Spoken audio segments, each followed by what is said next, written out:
In every democratic system, power is never meant to sit comfortably in one corner.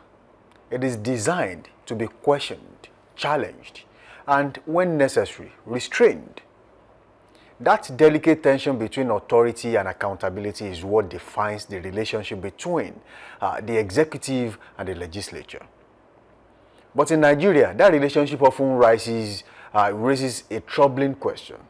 Are we witnessing true constitutional checks and balances, or simply a sophisticated power play? Today on The Big Story, we examine this critical nexus, how the executive and legislature interact, where the lines blur, and what it means for governance and democracy. And joining us for this conversation this morning is the Deputy Editor of the Nigerian Tribune, Sam Nwoko, and he will help us unpack the politics, the patterns, and the power behind the headlines. At the heart of democratic governance lies the principle of separation of powers. Yet in practice, Nigeria's experience has often oscillated between cooperation and compromise, and at times outright submission. One recurring criticism is the notion of a rubber stamp assembly, a legislature perceived to merely endorse executive decisions without rigorous scrutiny. This label became practically loud during certain periods of National Assembly, especially under leadership seen as closely aligned with the presidency. For instance, during the 9th National Assembly under Senate President Ahmed Lawan, critics, including opposition figures and civil society groups, openly described the legislature as overly compliant.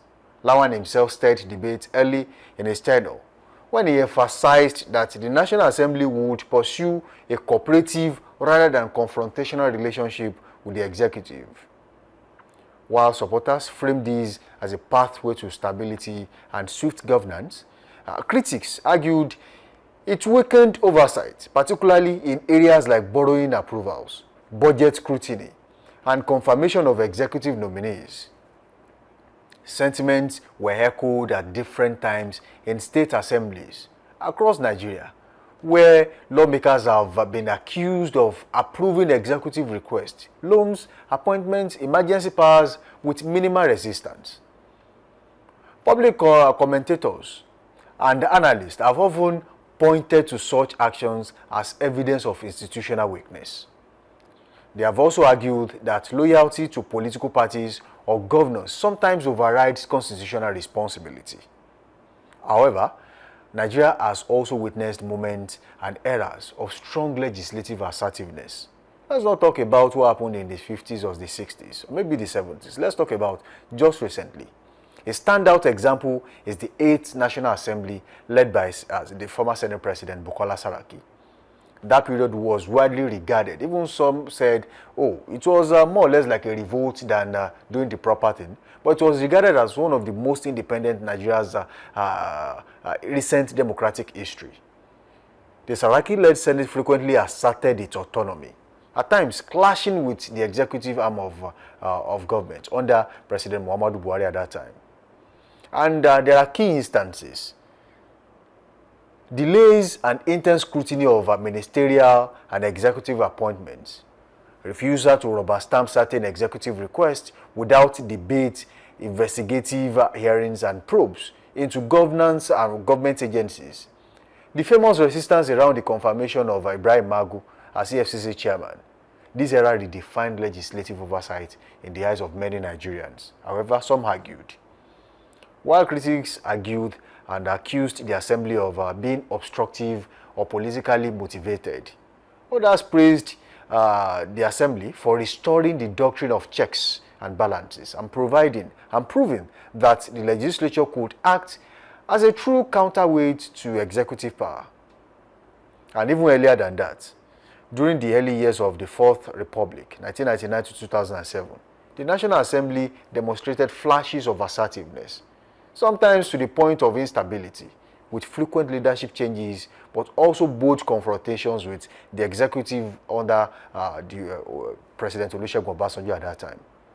And these contrasting periods raise deeper questions. Is cooperation between arms of government and a strength or is this the vulnerability? At what point does this alignment become submission? And ultimately, who benefits when oversight is weakened? The government or the governed? Thank you for joining us this morning. Sam Nwoko, good to have you here. Thank you. Thank you for having me. Good morning, viewers. Now, let's talk about the responsibility of the National Assembly and state assemblies too. So we can just say the chamber.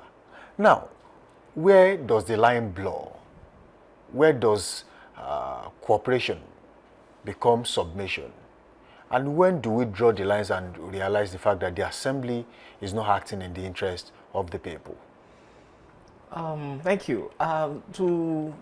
Let's even break it into the national and state assemblies. State assemblies have progressively been subsumed by the executive arm of government. So those ones, it's a different case. Let's just keep that aside, and so that when we cite examples of them, we are citing examples based on perhaps the fact that they just are there to approve whatever it is the executive brings to them. Then the National Assembly, assertiveness, cooperation, legislative functions, oversight duties, and so on and so forth, have also, especially in the National Assembly, I mean the two chambers of the National Assembly, these lines are already blurred too.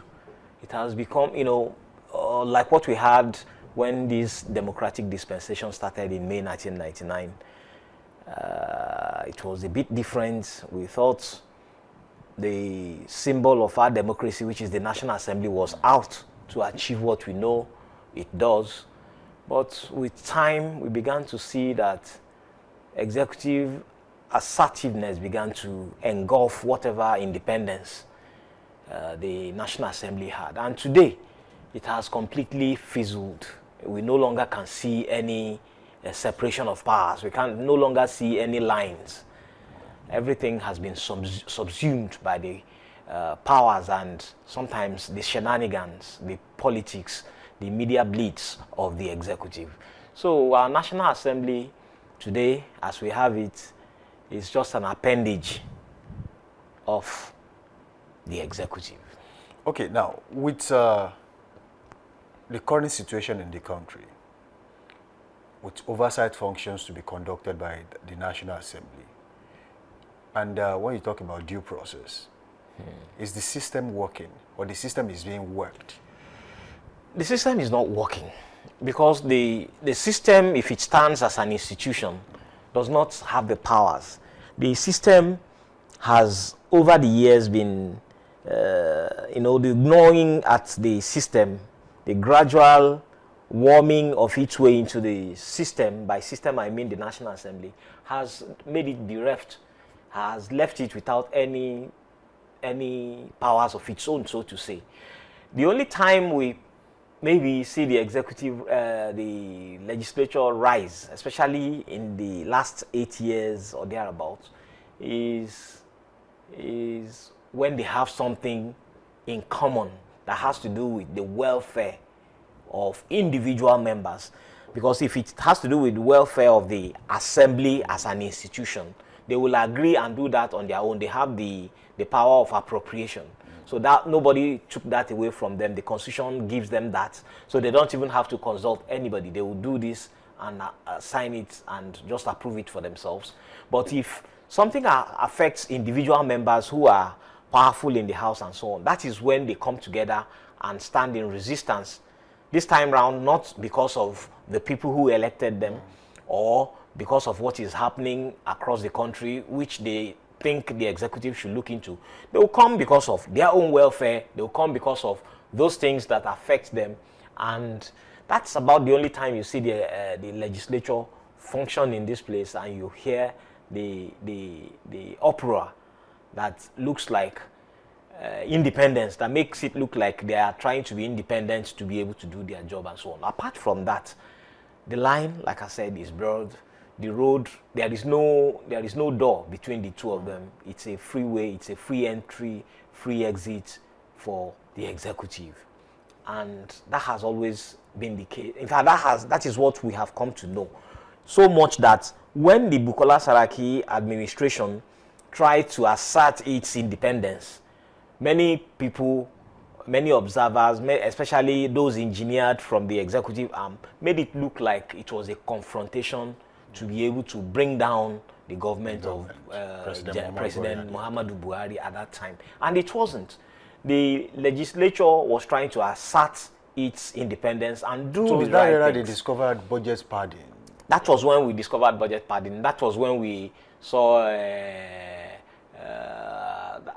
before then, we saw somebody who, the power probe, where we saw that some members of the National Assembly collected money and put them, hid some of it in their cabs, and so on and so forth. This assembly of nowadays, look at, there was an accusation that the national chairman of a political party was stuffing cash in his pocket, in his babariga. The National Assembly did not do anything. Nobody even said anything about it. They, at best, they were telling us that it's a party affair, it's a family affair, and so on. But hey, these are things that should take the interest of the National Assembly for the overall interest of the country. But we don't have such anymore. So after the Lawan era, the Bukola Saraki era, and we moved into the Lawan era, the nosedive became more direct, and it became more and more, more pronounced. And here we are today. Okay, now let's now talk about certain issues that people really don't talk about. As it stands, 1999 to 2003 to 2007 was arguably the most turbulent period in the history of the Senate. And it was so tough at that time that leadership changes was the order of the day. And there was a time when it all stopped. If you become Senate President, you get to use your 4 years term, and then you go. And we really want to know what actually happened and how the transition came to play. Because between that time, 1999 to 2007, we had Evan Ewerem, who last only a few months.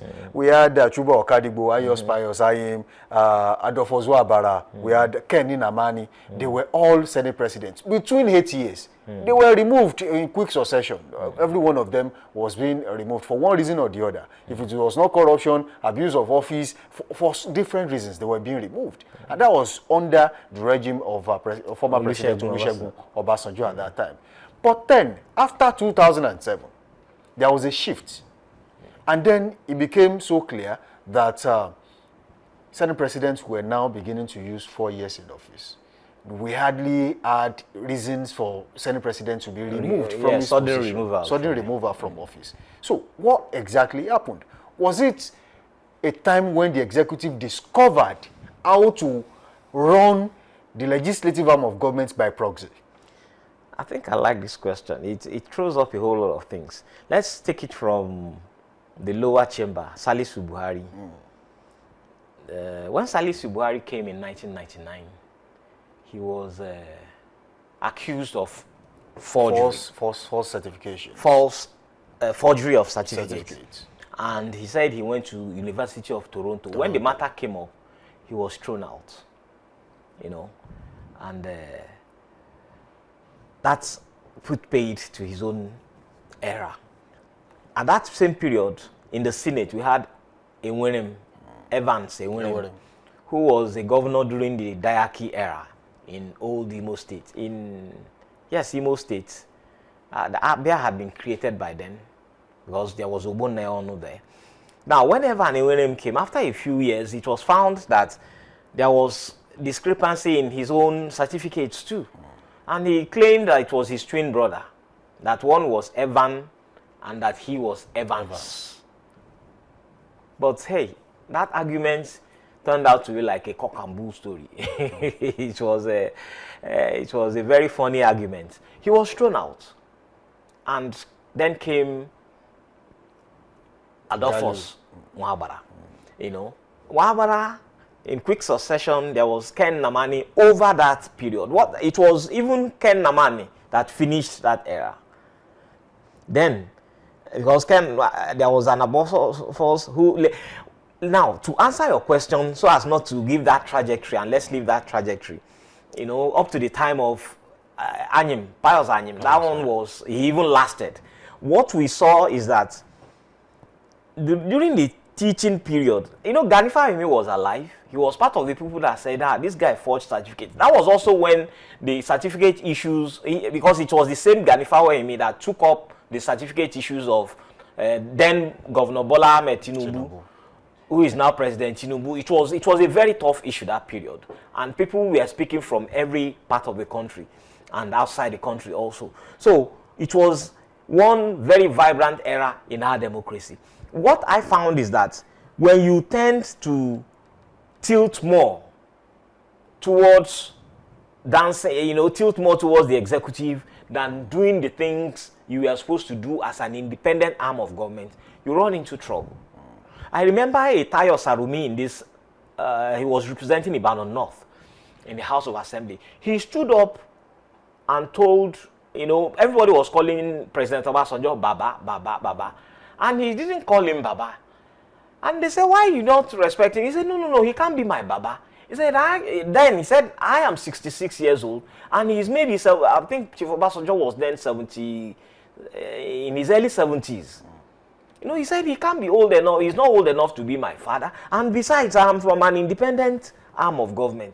So we had people then who could stand up to say, no, this is wrong, and they stood by their decisions. Because they know that they are protected in the legislative chamber.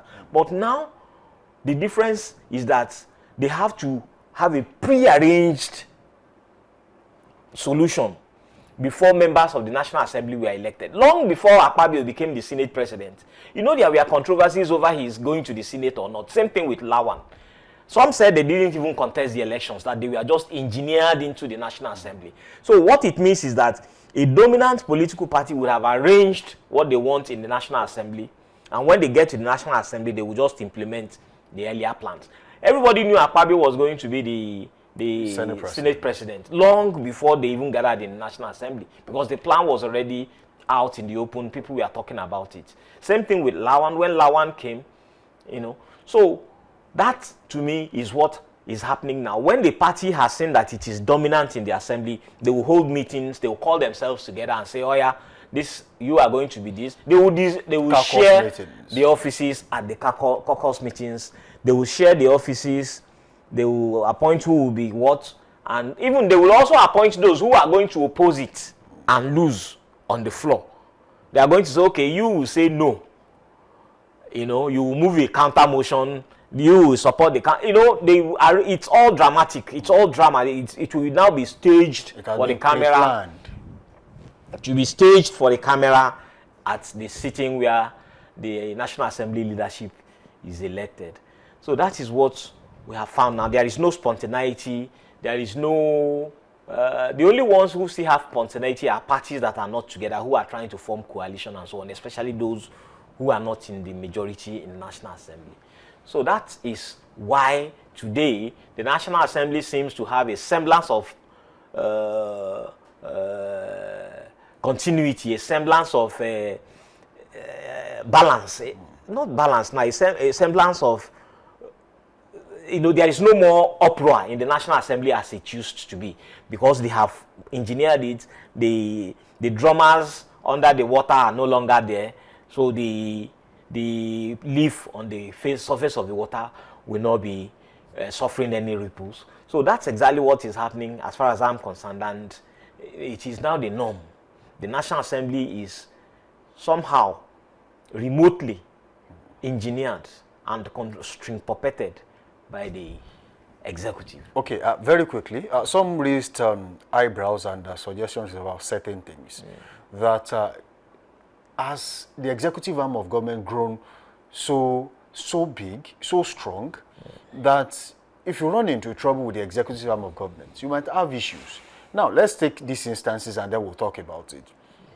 The same Chuba Okadibo that we just talked about, former Senate President, Senator Chuba Okadibo, was a strong critic of the executive at that time. And of course, he talked about the interference of the executive on the floor of the House. And he was removed as Senate President. But he could not return. After 2003, he could not return to the Senate. His party skimmed him out. They skimmed him out.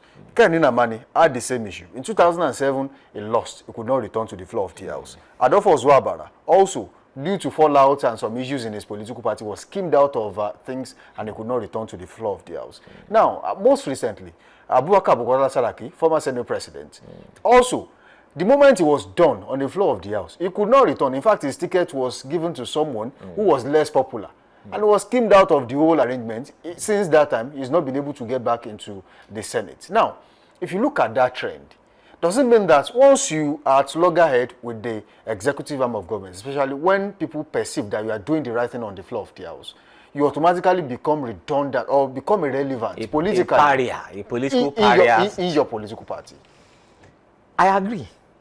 Because it's obvious and it's a pattern.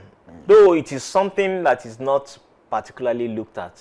Because this thing also happened to Gali Umar Naba. Yes. It happened to Farouk Lawan. It's a pattern. It's indeed a pattern. Do you remember Jibrin? Abdul Mumin Jibrin? The same issue. You know. So all of them, Jibrin inclusive, yes, all of them like that. What happens is that once your party is dominant, somebody has to be the leader of the party, and by virtue of the way we run our own democracy, our homegrown democracy, it is the president. And once you become a problem for the president will find a way.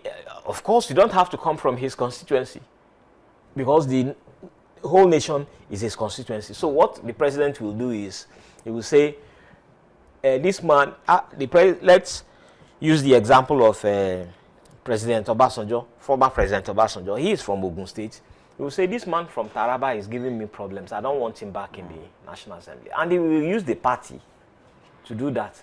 They tried this with Senator Osakwe in, I think it's Delta North. Delta North. They wanted to skim him out. They did everything they could. They didn't give him the ticket. He went to this party with a squirrel, ACPN. He went to ACPN. When they frustrated his life, he left the PDP for them in Isoko, Delta North, went to ACPN, won his election, and came back. Then he returned to the PDP and came back to the House. He said he wanted to prove to them that what they did, engineered from Abuja, was not. His name is Osakwe, Senator Osakwe. I think it's been long I heard about him. So that's one example to tell you that they know what they are doing. What about people like Osahime Osumbo? It's the same problem. Once you run into troubled waters with the executive, you know that you are going to, in fact, you go and queue. Because they will use one irrelevant, one obscure politician to quote and unquote shame you in your own senatorial district or constituency. It was a common thing. Once you, unfortunately, Enwenem died. But what about Ken Namani? What about Pius Anyi? What about Adolphus Wabara? And so on and so forth. They never really had. When you look at it, you see that the powers of the executive are so so enormous. It's enormous. It's so much that Goodluck Jonathan once said that if he used 5% of the powers on the seat of the president, he would become a dictator. And it's that much. So the presidency can engineer. Even the president might not know. Some people, some vested powers, some vested interest in the executive can decide to say, okay, this is the man who is going to give us problem. We have to find a way to checkmate him. If he becomes the type of man to whom the president owes some level of patronage, if it is a man whom the president owes some level of patronage and he must do some things, they can decide to make him a minister and put him elsewhere, rather than put him in that place where he can become a problem for a radical lawmaker. A radical lawmaker. And that is one of the word I was looking for was stability. Okay. So when you see stability in the National Assembly, it is not a stability that is done because they have the interest of the people at heart. It is the stability that was engineered at the party level so as not to rupture whatever the executive is trying to do. That is the stability we have. It's a facade. It's a fake stability. Okay, now, very quickly, just before we go, some people have mentioned the word rubber stamp assembly. I also used it. And this is a very big, issue that really needs to be addressed. So, when the legislative arm of government becomes a rubber stamp arm of government, does it mean that it is in the interest of the people or against the people? It is against the people. I used rubber stamp assembly when I wrote in one of my columns. The title is Buhari's National Assembly, Lawan's Assembly, Buhari's rubber stamp is ready. That was what I wrote then. Because when Professor Itza Sege, who was a presidential aide, visited the National Assembly, Lawan said it openly. He said, whatever the president has, he can bring it, that they would expressly approve it because they knew it was going to be in the interest of the country. And did everything Buhari do, including the Nigeria Air, his administration, including the Nigeria Air and the whole lot of other things, the rice pyramids and so on, were they in the interest of the Nigerian people? No. So it means that the National Assembly is basically an appendage of the presidency. It's a rubber stamp. When we didn't have rubber stamp was when people stood up and said, we want to buy Akpo legislative quarters. The president then, Obasanjo, said no. The National Assembly said yes, that's what we want to do. And they went ahead to do it. That time, it was no rubber stamp. Ordinarily, these are things the president would have said, okay. Hey, you know how, it could even be that they bought the tickets for these members. And you know how what we did, it wouldn't even have come up. Because we used to have a legislative quarters in this country. So if you are elected into the National Assembly, you take a residence there. But they bought it. So being a rubber stamp is not in the interest of Nigeria in any way. It is not. Because so many things that they do not reflect on the overall economy. It does not reflect on the living standard of the people. And you hardly hear any legislator, whether within or outside the party, criticize the government and bring them onto scrutiny as much as they should do. So legislative oversight is more like a contract-seeking episode than an opportunity for people to know how our money is spent on projects and the quality of those projects and what the projects are bringing to the generality of the public. Okay, lastly, just in 30 seconds before we go, let me ask you this. Do you think members of the legislative arm of government can realistically challenge the presidency, the executive arm of government, without political consequences? It's possible. It's possible because it happened. I just cited the example of Senator Sakwe. They challenged the National Assembly. They challenged the presidency. They challenged the leaders of the party. He left the party, proved his popularity in his senatorial district, and came back to the National Assembly. It happened a lot. Look, this man has been in the National Assembly for ages. People like, in fact, there used to be some. We had a lot of people who regular members. Yes, has been in National Assembly in 4 consecutive tenures and so on. So that tells you that it is possible. Once they stand together and it is in the interest of the people, and it is in the interest of the country, and they question what if they stand together and say, look, we have to do this for the sake of the country, it's possible. It's really, really doable. Look at what happened when they brought approval for a bombing of, when President Tinubu newly came, when he sought to enter into a conflict with Niger Republic and so on. The National Assembly rose and said, no, we are not ripe for that. So we can have such instances, so long as they know and they see that it is in the interest of the country. But once it affects the interest of their party and so on, nowadays, they have now refused to draw the line between legislative duties and party loyalty. All right, thank you, Sam Woko, for joining us this morning. Thank That's you. been an eye-opening session with you. And we'll do it to bring you back to expand this a little bit more. Thank you for joining us.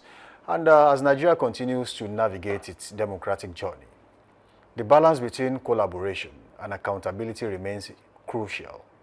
A legislature that constantly fights the executive stall governance, but one that never questions the executive risks eroding democracy itself. So the real challenge, perhaps, is not choosing between checks and cooperation, but ensuring that both exist in healthy proportion. And many thanks to my guest, Sam Nwoko, for his insight on this show this morning. I am Sam Sibalogu, and this has been The Big Story. Good morning, and keep asking the hard questions. Up next is Trend Watch.